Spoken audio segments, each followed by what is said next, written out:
Nằm bên dưới những tán cây giá tỵ cổ thụ thuộc rừng giá tỵ cặp theo quốc lộ 20, đoạn giáp ranh giữa hai huyện Định Quán và Tân Phú. Đó là một hệ thống hang động núi lửa, những hang ống nham thạch được xem là quý hiếm không chỉ ở Việt Nam mà thuộc hàng địa chất của toàn cầu.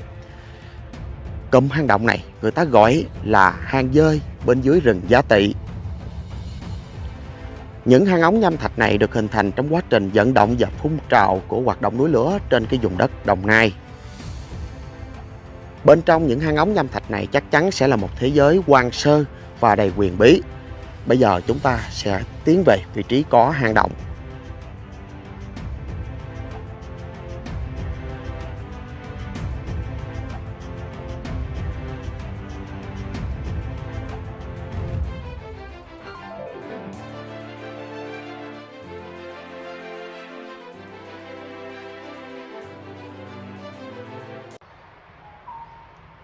Xin chào tất cả quý vị, rất vui khi chúng ta lại được đồng hành trong video mới của ngày hôm nay. Hôm nay là sáng ngày 20 tháng 3, một ngày có thời tiết rất là đẹp quý vị. Tôi đang có mặt trong rừng Giá Tỵ, đoạn giáp ranh giữa hai huyện Tân Phú và Định Quán của tỉnh Đồng Nai. Trước đây thì tôi có một dự định là sẽ thám hiểm các cái hang ống nham thạch, các cái hang động núi lửa nằm bên dưới rừng Giá Tỵ. Nhưng mà thời điểm đó là mùa mưa, cho nên là việc vào hang động rất là khó khăn. Hôm nay nắng tháng 3, khí hậu khô ráo, đặc biệt là rừng Giá Tỵ quý vị, vừa thay lá xong á. Sau lưng tôi nè quý vị thấy nè, là rừng Giá Tỵ vừa ra lá non. Thời điểm này cũng như là cái khí hậu này á sẽ thích hợp cho chúng ta thám hiểm bên dưới hang động. Vậy thì hang động của rừng Giá Tỵ như thế nào? Một trong những cái kỳ quan về hang núi lửa rất đẹp quý vị. Hôm nay chúng ta sẽ cùng chinh phục. Xin mời tất cả quý vị.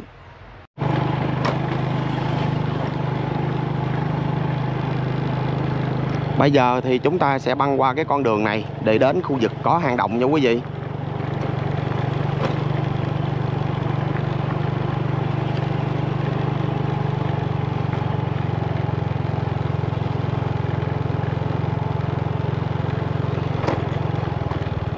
Trong đây là có người họ thu lá giá tỵ nè quý vị.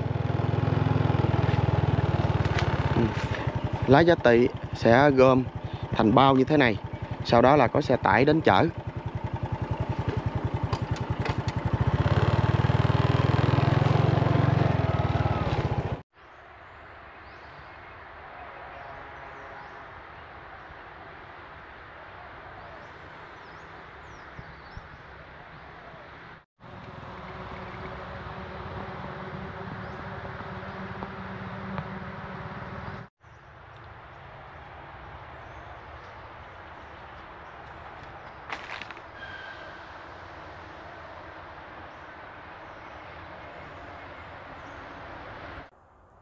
Và thưa quý vị, trước khi xuống hang thì phải chuẩn bị đèn và đặc biệt là không quên khẩu trang.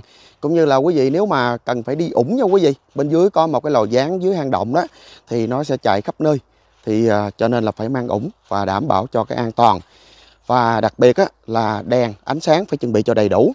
Và ngày hôm nay khi mà đến ngay chỗ hang động này thì tôi thấy thêm có những cảnh quan mới như thế này quý vị. Rồi bây giờ quý vị xem nè. Ngay chỗ vị trí cây trung tâm của hai cái hang dơi bên dưới rừng Giá Tỵ đó. Ở đây thì tôi có hỏi thăm người dân địa phương á, thì họ nói rằng đây là do một cái công ty lữ hành du lịch họ dựng một cái căn lều tranh nằm ở bên dưới cái hõm đất dưới này quý vị. Tại vì đây thực tế là cái phần sụp của cái ngã ba của cái hang động. Tại tôi nói ngã ba là đây quý vị. Đây chính là một cái lối vào của hang. Và ngược qua bên đây chỉ độ khoảng 10 bước chân thôi, lại tiếp tục có một lối vào nữa. Tiến gần một chút xíu để cho quý vị thấy. Thì công ty du lịch lữ hành ở đây họ dựng một cái căn nhà tranh và để cho khách có thể vừa thám hiểm và có những cái trải nghiệm lưu trú tại hang dơi ở khu vực rừng Giá Tỵ. Đó, bên đó có một cái hang ngay chỗ cái khối màu đen đen đó quý vị. Rồi, bây giờ thì chúng ta sẽ xuống hang. Nói chung là phải chuẩn bị đèn quý vị à, đầy đủ hết.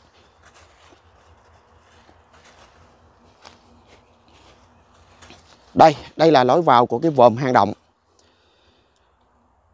Chúng ta sẽ có một vài cái kích thước khi mà tham quan hang động này để cho quý vị có một cái nhìn trực quan hơn. Có nghĩa là tôi sẽ sử dụng thước đo và sau đó là sẽ đo một cách chính xác là cái vòm hang cũng như là cái trần hang này á nó sẽ bao nhiêu. Như vậy là cái độ rộng ngay chỗ cái cửa hang động đó quý vị, thì tôi đã móc được cây thước vào qua bên kia, cái thành bên kia. Đây là cái lối vào đây quý vị. Thì kéo qua bên đây á, là nó đã là 5m3. 5m3 là cái điểm, hai cái điểm thành hang động ở ngay lối cửa. Đây là cái chiều rộng. Còn cái chiều cao lúc nãy tôi đo đó, từ ngay chỗ cái vòm hang cao nhất này là nó tầm 2,5 m. Thì mình trừ hao một cái đoạn đá nằm dưới này đi quý vị. Thì nếu như mà dọn sạch cái đoạn đá này đó, thì cái trần hang đoạn này nó cao tầm 3,5 m đổ lại. Lý do là đá nham thạch nó đã đổ, cho nên là mình chỉ đo được 2,5 m thôi. Và đây chính là cái vị trí cửa hang. Có nhiều cái đá magma nham thạch nó xếp tầng lên nhau, trải qua hàng triệu năm rồi. Bên cái ngách bên này thì lại phát hiện ra có nhiều cái loài ốc núi, ốc hang động mà nó chết bỏ lại cái vỏ. Cái trần hang ngay chỗ này là cái vị trí rất là dễ sụp đổ. Quý vị thấy được các cái khối nham thạch nó đổ xuống, rất là nguy hiểm ngay chỗ đoạn này. Rồi bây giờ thì bên cái ngách bên này có một gách nhỏ, vô số các loài ốc núi màu trắng trắng. Bên đó đó quý vị, ở đây có một vài cái con để lấy ra cho quý vị xem. Đây là cái loài ốc mà tôi thấy được trong hang động. Đây, nó ở trong đây. Này là cái vỏ ốc nha, nó đã chết hết rồi.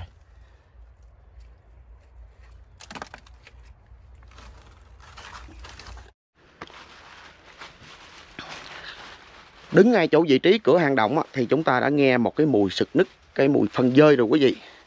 Rất là khai. Đây là một cái công ty lữ hành.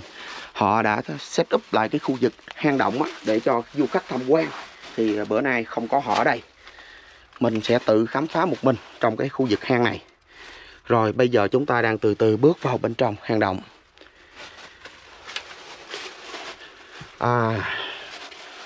Họ set up gì đây?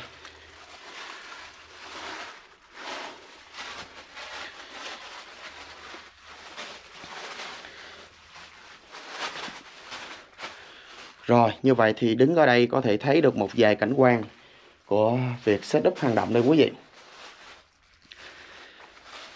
Họ đem những cái nhánh cây giả này xuống dưới đây. Ở đây thì có một cái đống củi, đống lửa, làm một cái đống lửa giống như là thám hiểm rồi ra ngoài đây ăn uống ha. Rồi quý vị thấy nè, đây là cái trần hang động khủng khiếp chưa? Cao chưa? Lúc nãy thì có một anh người địa phương, anh nói là có những cái khối này đây là những cái cục xốp. Đây nè, tàn tích của những cái xốp nè, mà những cái người họ làm du lịch họ set up trở lại cho nó giống, để cho cái cảnh quan trong đây là coi nó huyền ảo hơn. Cách đây mấy tháng vào cái mùa mưa đó thì tôi vào trong đây thì nó vẫn còn hoang sơ lắm, chưa có những cái cảnh set up như thế này. Ở đây thì sẽ hình thành một cái nơi để du lịch thám hiểm ở rừng Giá Tỵ, tham quan hang động. Quý vị xem cái trần hang nè, cao lắm. Chúng ta đã đi từ ngoài đó vào đây được khoảng là 10 thước rồi. Bây giờ chúng ta tiếp tục tiến vào. Hy vọng là các hoạt động du lịch này nó sẽ không ảnh hưởng nhiều đến các cái điều kiện về bên trong hang động đó, các cái tự nhiên trong hang động. Nếu mà bị ảnh hưởng thì rất là tiếc quý vị. Đây là cái trần hang rồi quý vị. Trước đây á, tôi đã có từng đo cái khoảng cách từ thành bên đây qua thành bên đây đó, thì cây thước 10 mét của tôi là không đủ. Rồi bây giờ chúng ta tiếp tục tiến vào bên trong. Lần trước á, thì tôi chỉ đi đến đoạn này thôi, bởi vì bên trong á, là có nước.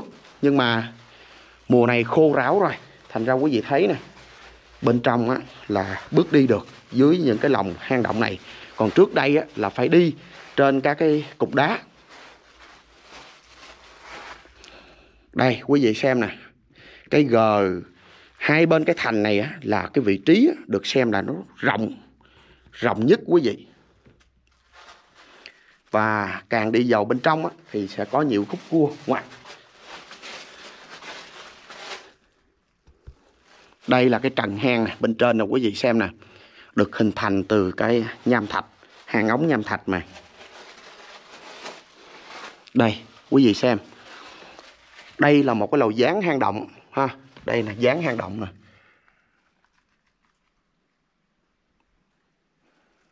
Vô trong đây á, là mọi thứ đều là chỉ có mùi phân dơi thôi.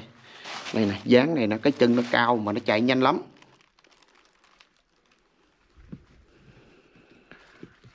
Và ở đây có một vài cái điểm như thế này. Ở đây có những cái tấm giống như là tấm xốp.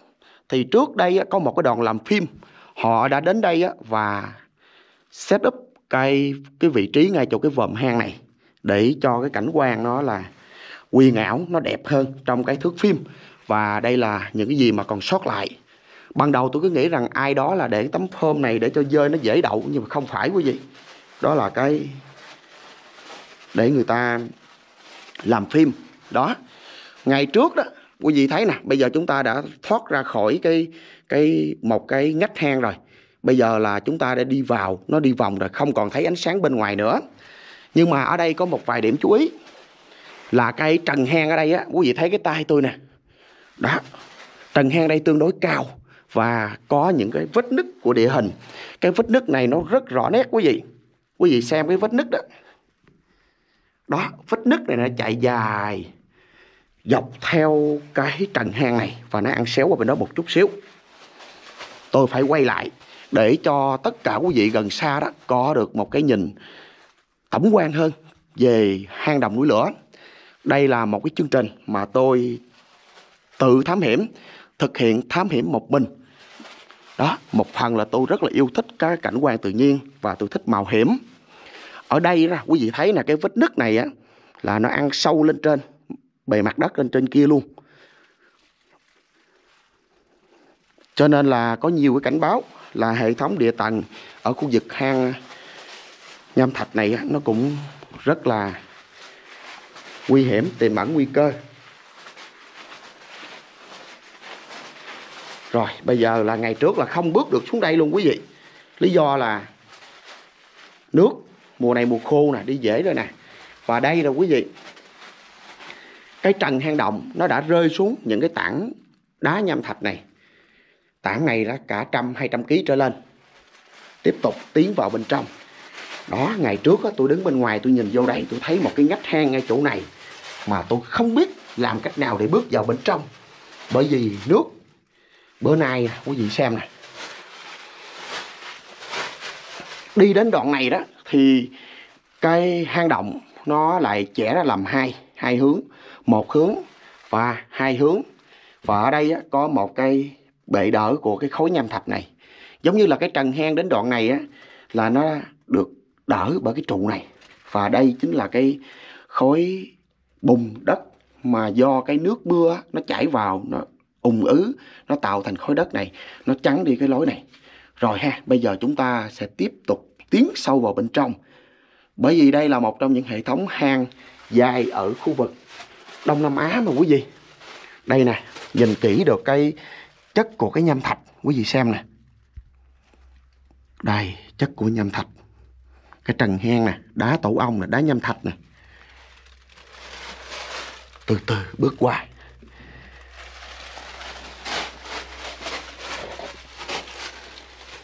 Rồi, vào trong đây đó thì lại có hai ngã. Về hướng đó là một ngã, qua bên đây là ngã thứ hai, và cái ngã bên đây đó thì phát hiện là có một cái tảng nham thạch khổng lồ nó đã rớt xuống. Đây, cái khối nham thạch làm cái trụ đỡ lúc nãy đây quý vị. Chúng ta đang đi vào một cái ngã ba trong cái hang ống nham thạch. Hoạt động núi lửa có từ cái thời Kỷ Đệ Tứ, cách đây là khoảng hơn 2 triệu năm, và nó tạo thành những cái luồng hang như thế này. Đây, vào trong đây á, thì các cái trần hang á, nó hình thành những cái bông, những cái hoa nó huyền ảo như thế này. Quý vị xem nè, đá nhìn rờ vào nó cứng nha quý vị, rờ vào đây là nó cứng. Đây, nó có những cái tinh thể nước nó vàng óng ánh vậy nè, nó nhiễu xuống thì không biết trong đó chất nước này là gì, và nó hình thành ra những cái, đúng rồi, cái kiểu này giống như là cái cặn của canxi vậy quý vị, nó nhũ vàng.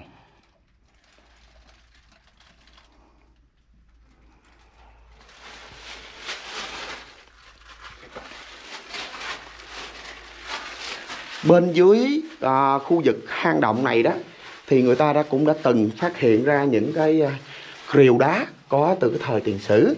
Bởi vì cái khu vực này á, nằm trong cái nền văn minh là ốc eo, cho nên là có sự hiện diện cũng như là sự định cư của cái người cổ. Đây là cái ngách hang đầu tiên mà tôi bước vào, thay vì đi thẳng mà tôi rẽ phải ở đây. Thì vào trong đây á, thì có một cái khối nham thạch nó chắn ngang đường như thế này, khá bự. Và ở đây á là, đây là gián nè, quý vị xem gián coi, quá trời gián luôn, rất là nhiều gián. Trong đây là chỉ có ngôi nhà lý tưởng của gián ở trong đây.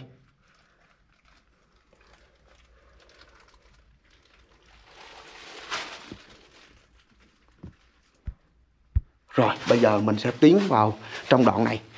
Cái ngách hang đầu tiên này khi càng vào sâu á, thì cái trần hang nó lại càng thấp. Đây, quý vị xem nè, đây là cái trần hang nó đã bị sụp đổ xuống. Đây, đá nè, mình gõ vào nó có một cái tiếng, chứng tỏ rằng cái chất đá này nó cũng cứng, giòn, nhưng mà cái trần nó đã sập. Chỉ có khi mùa khô như thế này thì mới có thể là tiến sâu vào bên trong. Hiện tại thì tôi đang phải cúi một người. Bây giờ thì mình sẽ có một cái thước đo để mình đo xem rằng là cái trần hang, cái vòm hang này ở đoạn này nó cao khoảng bao nhiêu.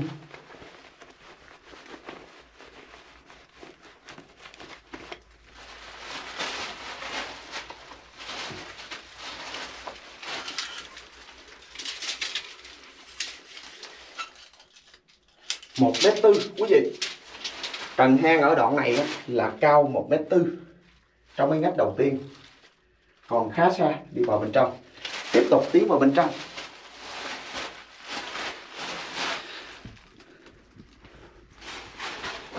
Cao nhất là 1,4 m đoạn này, có chỗ thấp hơn, dán ở thành ổ trong đây luôn.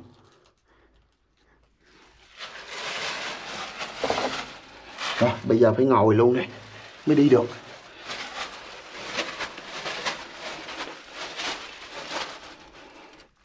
Đó, quý vị xem á, đây là một cái ống nham thạch. Một cái ống nham thạch hàng triệu năm.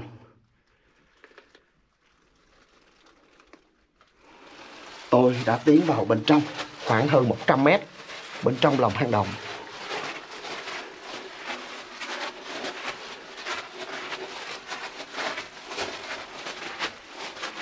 Đến đây trần hang cao khoảng 1,7 m.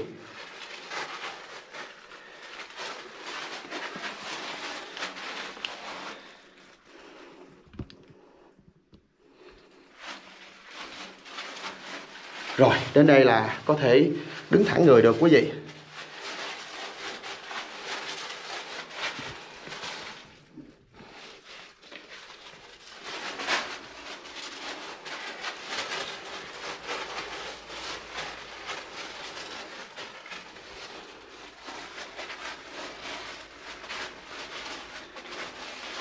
Wow.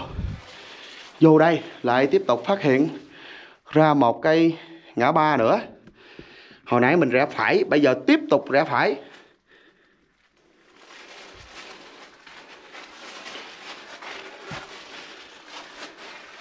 Quý vị xem nè, cái khối lượng đất đá khổng lồ nó đã đổ sập bên dưới cái trần hang động này. Rồi, bây giờ thì mình sẽ tiếp tục rẽ phải nữa ở cái ngã ba này. Tại vị trí ngã ba này á, thì phát hiện có một cái khối đất đá nó đã rớt, nó chặn đường ở đây. Nãy giờ là mình rẽ phải 2 lần. Đi một mình á, cho nên là phải ráng mà nhớ, ráng cẩn thận. Chứ biết sao giờ. Quý vị thấy nè, trong đây có những cái nhũ nè, nhũ nham thạch.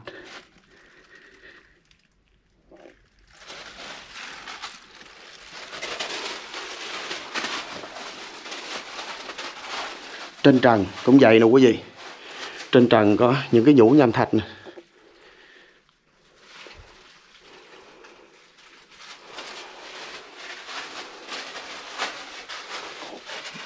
Càng đi càng sâu quý vị.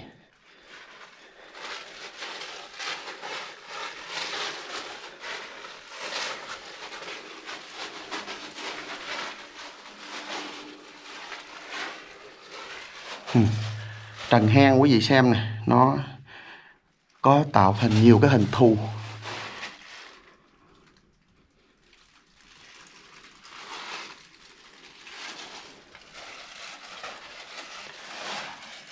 Bởi vì trong đây cái môi trường á, là không khí nó thiếu, cho nên là hơi thở hơi dồn dập.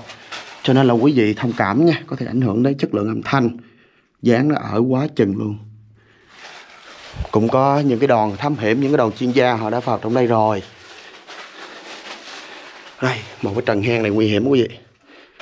Nè, đá gõ bon bon nhưng mà nó cũng rất là dễ rớt xuống. Nè, đá nham thạch nó đỏ tươi.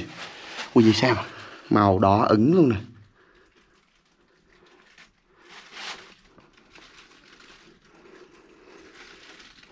Đúng là thiên nhiên kỳ ảo.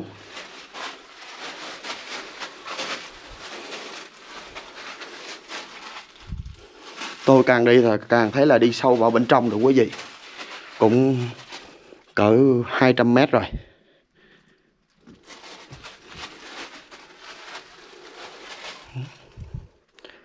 Nói là hang dơi, nhưng mà thực tế thì bây giờ là nãy giờ tôi chưa gặp bất kỳ một con dơi nào quý vị.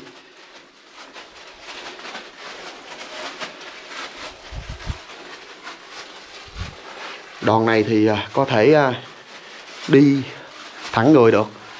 Nhưng mà vào trong đây á thì tiếp tục phát hiện là cái trần hang nó thấp. Wow, cái trần hang này nó quá thấp rồi. Trần hang quá thấp quý vị. Trần hang này đó, bây giờ mới thấy dơi. Cái trần hang này nó chỉ mới cao khoảng, nó vô trong đây thì nó lại chia ra 2 ngã nữa. Đây một ngã, và bên đây á là ngã thứ 2, và bên đây á là một ngã thứ 3. Nhưng mà trần hang này á thì quá thấp. Quá thấp rồi. Trần hang này coi bao nhiêu, nếu một người phải khom xuống á, thì hoặc may đi được.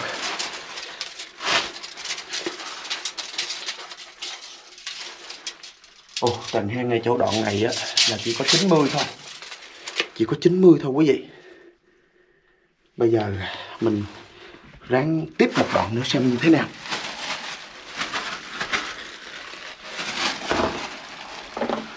Ok, nó mát cái ba lô của tôi lại. Wow. Vào trong đây. Ok, trong đây là đoạn cùng.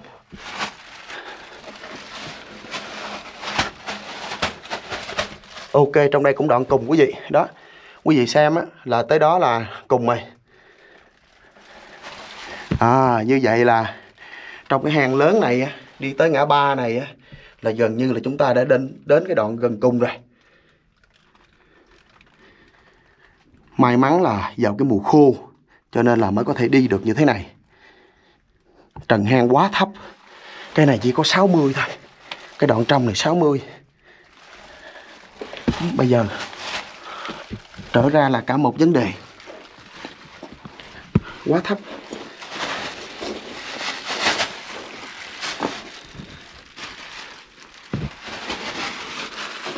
Wow, trần hang quá thấp. Cái ba lô tôi nó bị máng. Đó, thấy chưa? Đứng không được luôn quý vị. Rồi quay trở ra đoạn này. Như vậy là vào bên trong á, là cái trần hang nó càng ngày càng thấp dần xuống. Cái nón của ai rớt lại. Đây nè, quý vị xem nè, cái trần hang ngay chỗ này á, đá núi lửa là đậm đặc và rõ nét nhất. Nè quý vị xem, nó bon bon, cứng lắm.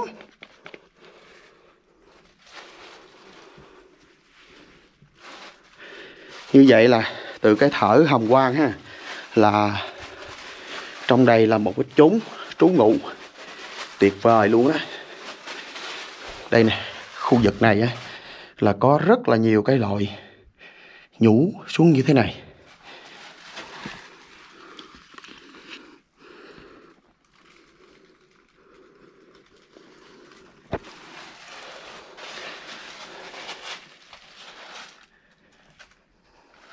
Đây, cái nhũ này á, nó tròn tròn. Nó không phải giống như là cái thạch nhũ của đá vôi. Đây là thạch nhũ của nham thạch. Nhưng mà nó cũng có cặn canxi trong đó. Nó vàng vàng và nó ố vàng.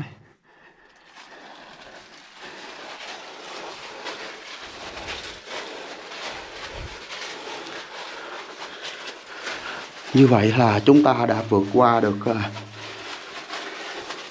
một chặng hang động ở cái vòm hang lớn nhất. Như vậy là cái luồng hang á, là ở bên trong nó hẹp dần. Nhưng tôi nghĩ á, một phần á, là trải qua hàng triệu năm á, có thể là cái lòng hang nó đã bị bồi lấp bởi rất là nhiều cái loại đất đá cũng như là các loại mặt cát mình á, thành ra nó sẽ thấp dần.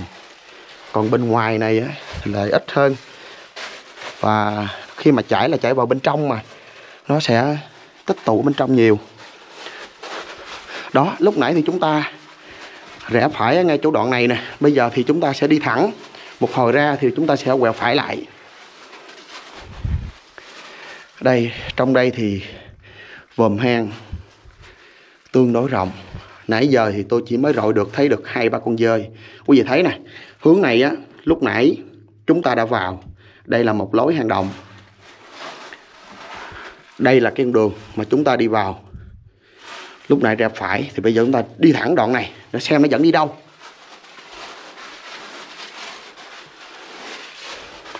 Trần hang có vẻ cao.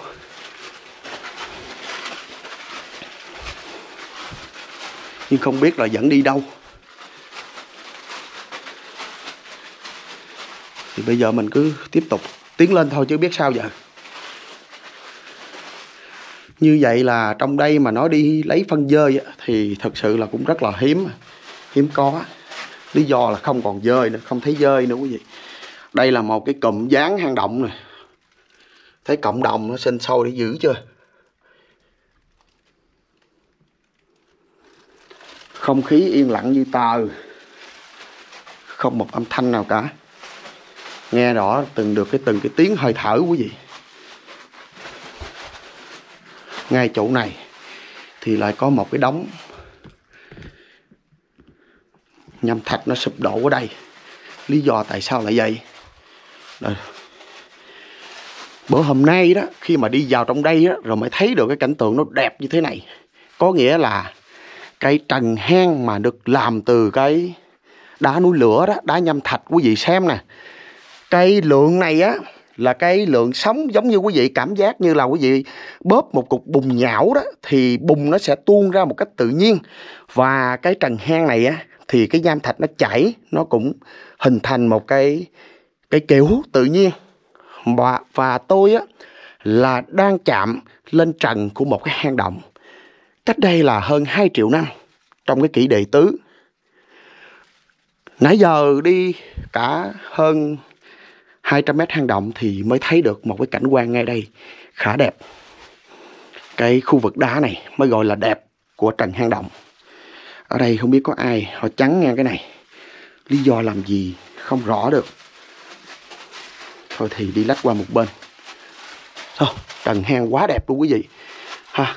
Hy vọng rằng là máy ảnh của tôi ngày hôm nay á sẽ bắt được những cái khung ảnh màu tuyệt vời như thế này, để cho quý vị gần xa thấy được cảnh quan của một trong những hang động, hang nham thạch tuyệt vời. Rồi đi vào đây. Trần hang này nó sập xuống nè quý vị, nó sập theo tầng vậy đó. Đây, ghê chưa? Nhìn lại cái tường đá mà chúng ta vừa bước qua đó, cái vòm ở đây đúng là tuyệt vời.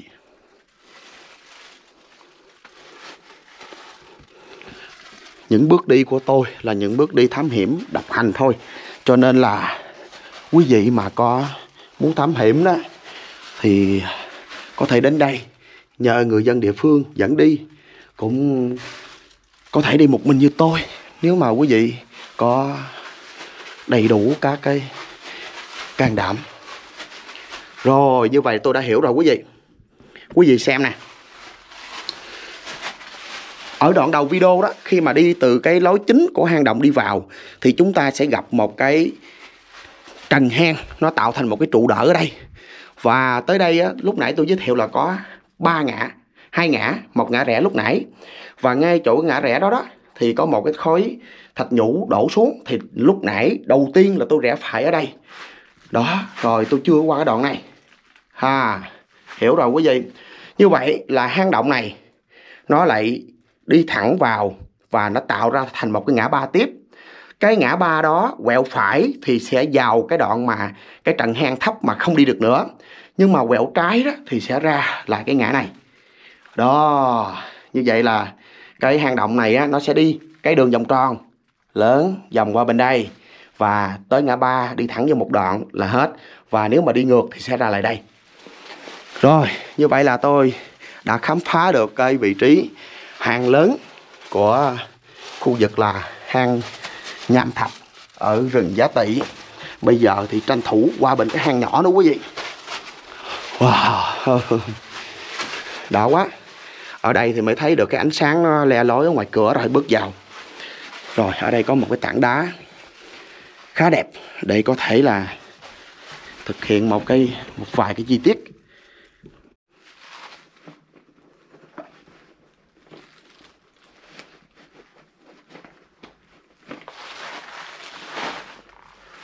Rồi thì bây giờ tôi sẽ đo một cái trần hang động ngay chỗ đoạn này để cho quý vị được thấy được ha, coi quy mô của cái trần này như thế nào. Đây, bây giờ phải sử dụng cái máy quay này mới được quý vị ạ.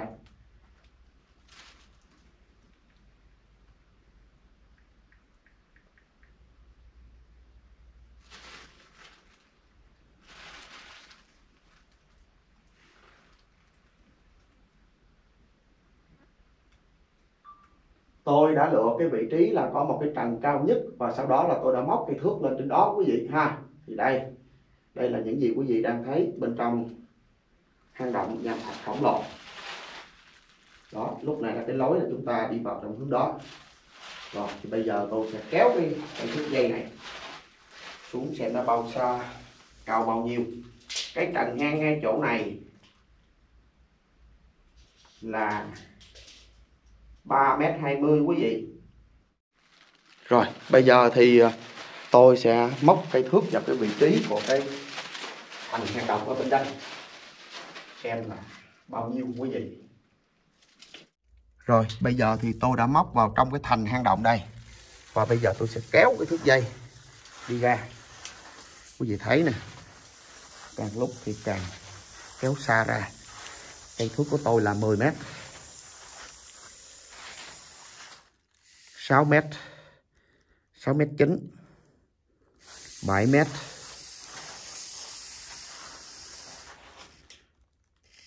8,1 m rồi. Đó quý vị xem nè. Đây là cái vị trí của cái độ rộng nhất. Rồi như vậy là hết cây thước dây của tôi tới đoạn này á. là 9m7, là làm dấu ngay chỗ này nha quý vị. Làm dấu ngay cục đá này. Hai cục đá này sẽ là điểm làm dấu. 9m7. 9m7. Rồi bây giờ mình sẽ ngược vào trong đây. Cũng là cái điểm thành còn lại.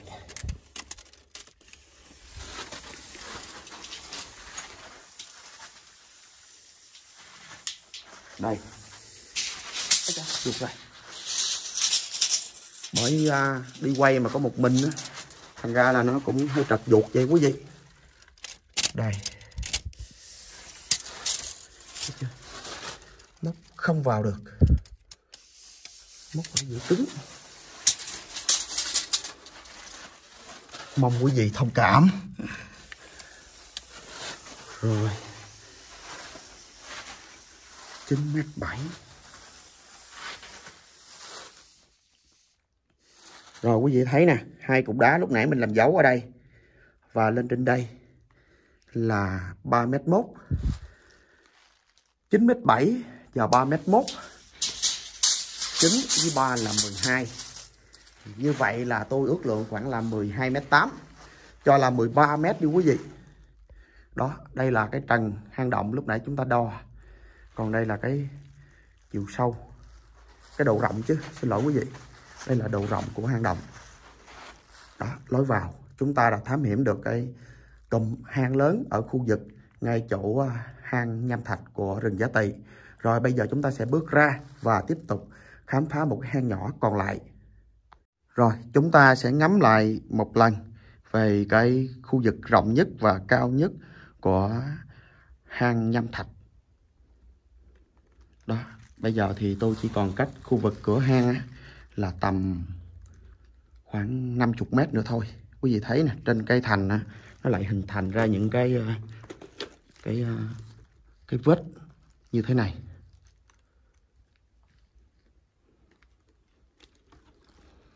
Những cái vết vôi nó đậm, nó hình thành ra những cái hình dáng, hình thù như thế này. Ở bên trong nó mới phát hiện được là cái trần hang là có một đoạn là đá đỏ đẹp. Đó, bây giờ chúng ta đã bước ra bên ngoài, tới của khu vực ngay chỗ cửa hang rồi. Đây là cái chỗ người ta set up ba cái đá cảnh này. Giả đá chứ.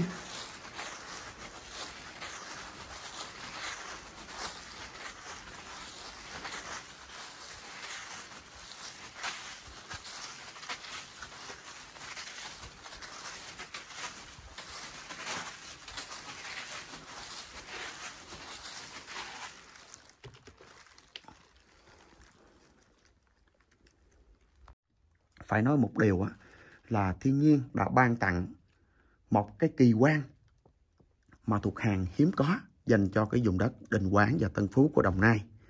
Và hy vọng rằng đó là trong tương lai đó thì các hoạt động về du lịch, thám hiểm và trải nghiệm đó nó sẽ phát triển, góp phần thúc đẩy cái kinh tế về du lịch, cũng như là đem lại được nhiều cái kiến thức về địa hình, địa chất, khảo cổ, du lịch cho tất cả quý vị gần xa. Và trong cái quá trình mà thám hiểm như thế này đó quý vị, thì tôi cũng có xin một vài cảnh báo. Nếu như quý vị không có kinh nghiệm thì nên nhờ người dẫn đường hoặc là nhờ chuyên gia. Còn nếu mà quý vị mà thấy bản thân không tự tin thì đừng nên mạo hiểm bước vào hang động. Bởi vì bên trong thì là một thế giới hoàn toàn khác. Nó có nhiều cái vấn đề, cái rủi ro trên cái đường đi. Ngoại trừ thì tôi không nói ở đây, người địa phương họ đã quá quen đối với hang động này rồi. Thì chỉ muốn một vài cảnh báo như vậy để cho tất cả quý vị gần xa được biết. Đây là vị trí của hang rồi quý vị ha. Thì bây giờ chúng ta sẽ bước ra và tiếp tục qua bên kia, có một cái hang nhỏ bên kia nữa quý vị. Bây giờ bước ra hít thở một tí xíu không khí trong lành ha quý vị, trước khi mà tiếp tục trong cái hành trình ngày hôm nay. Cái chỗ người ta set up thì mình cứ để im như vậy, đừng có động vào. Ở đây ai làm cái cây này nó giống như một cây chĩa thời tiền sử vậy.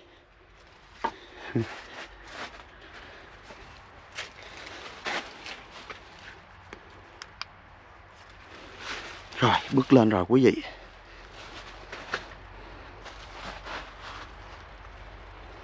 Nhìn lại cửa hang một chút xíu nha quý vị.